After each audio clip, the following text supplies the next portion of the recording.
Good evening and welcome to the NDTV Dialogues, a program where we go beyond political tutu meme to look at issues that should be part of our public discourse. Tonight, as political rhetoric focuses on the secularism versus communalism debate, we look at whether this is a false construct. Should we be looking at the pluralism of Indian society, and how do we preserve that in today's India?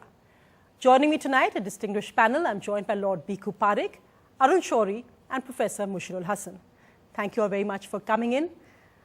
Lord Parekh, your work in Great Britain, you've of course headed a commission looking at the future of multi-ethnic Britain. You've written on multiculturalism. When you look as an observer at secularism in the Indian context, do you perhaps feel that this is the way secularism should be carried out in governance as it is currently? Do you think pluralism is a better word to describe what the Indian state should be aiming at? Well, I think at one level, secularism debate in India has been conducted in a rather strange manner. It's very often confused with communalism.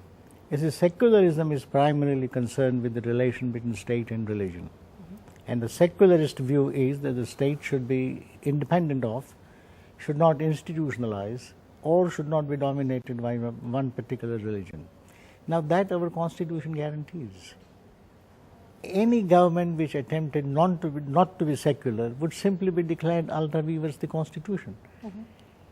My fear is not that. I think what happens is there are various religious communities, and the question in India is, should the state identify itself with or privilege one particular religious community over another? That is the crux of the debate. And I think it's often articulated in the language of secularism, which to me is misleading.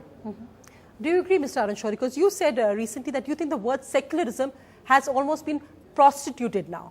Why do you feel that? Not almost. It is prostituted. Yes. No, because, in Lord Parekh, in India, secularism has, one becomes secular by calling other people communal. That's enough for secularism. You take our principal political figures. Today you are showing Muzaffarnagar with Mulayam Singh. He's secular. What kind of politics does he do? Or Lalu Yadav, what kind of politics? These are the paragons of, they almost are the gold standard of secularism. Second point is that actually it has come to mean a imbalance in the state policies. I'll give you one instance. If a Gurdwara is mismanaged, what does the state do? Other than the elections of the SGPC, which are under the SGPC Act, it does nothing. It leaves it to the community. If a mosque is mismanaged or a church is mismanaged, it leaves it. But temples, it takes them over. So this creates this creates ill feeling and a reaction, unnecessary reaction. If we followed what Lord Parekh was saying, that the state completely kept away, and if there are misdeeds in any religious sphere, let's say one guru does something wrong, we catch the fellow as a criminal.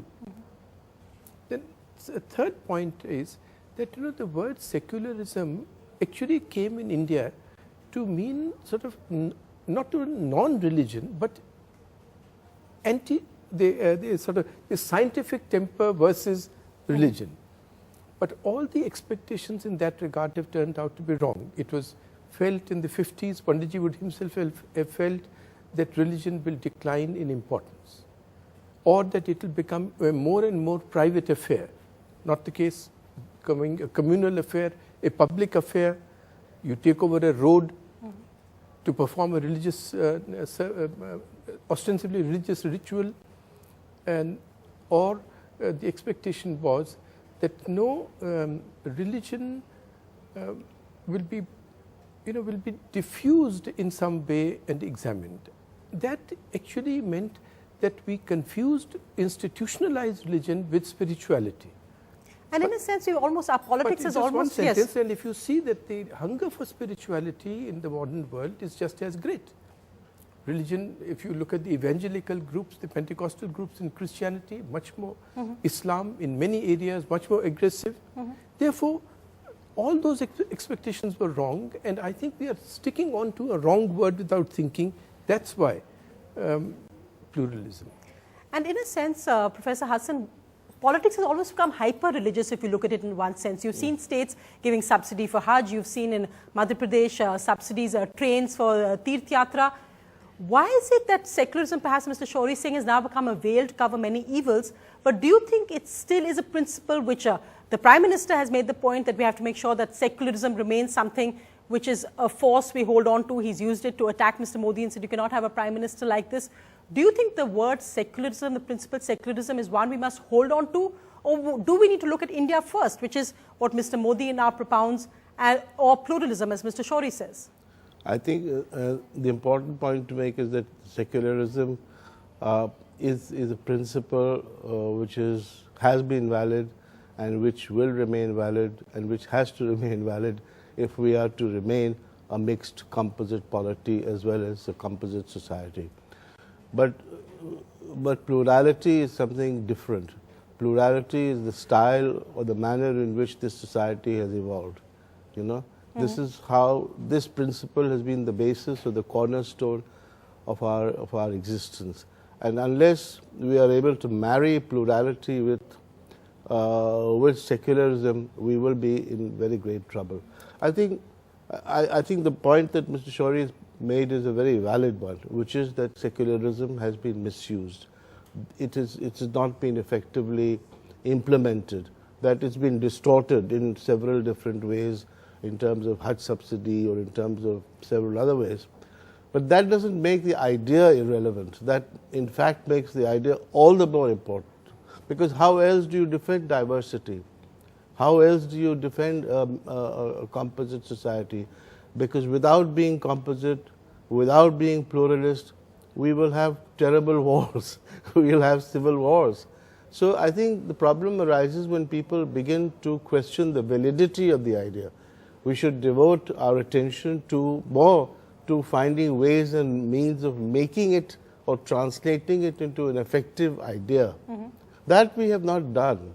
You know, the state has failed, the governments have failed, civil society has not really responded to the secular idea in the manner in which it should have, because it has not made much sense to people. Can I add a footnote to what both Arun and Mushirul have said? You see, the state itself, in order to guarantee liberty and equality to all its citizens, must obviously be above religion and should not identify itself with any of them. In that sense, secularism is inescapable in every civilized society. In the Indian context, something else happened that Arun was pointing to. The constitution makers thought of Hindus as a majority community. And the question was that the minorities feared Hindu domination, especially Muslims. Therefore, the constitution takes a very protective attitude to minorities, allows them ample space to do lots of things, while denying the same space to majority, in order to reassure the minorities that the majority will not try to dominate them or impose a framework which may be unacceptable to them. In that sense, there is a built-in asymmetry in the constitution, that minority communities remain completely free to engage in collective self-expression. Their institutions are untouched, their customs are untouched, whereas so far as the majority is concerned, the state unwittingly identifies itself with it, without saying so, acts as a Hindu state, and therefore interferes with Hindu temples, Hindu customs, Hindu goodwill, and so on. Now, I wouldn't see this necessarily as violation of secularism, because secularism to me simply means state is not committed to any particular religion. I would see this as a practical politics within a secular framework, where the majority community reassures the minorities by adopting a protective attitude, saying we will not do certain things to you, although the state may do the same thing to us. But how does that translate into the reality of today? I think we should get back to the very important points that were being made by Professor and Lord Parekh. First, therefore, we are agreed, sir, I think on 3 points. One, that the state should not have a religion, Second, the footnote that I was adding to that was that it must be fair between communities. It's true that yes, to assuage fears of minorities, you make some protective provisions, but those protective provisions have unfortunately been carried to an absurd extent. I could give you, actually you have been the head of universities, you know these things about India. An engineering college on this side of the road called a minority institution gets a certain protection even from inquiries, and on the other side of the road the same thing does not get protection. It's not really protecting the interests of the culture or language or religion of a minority.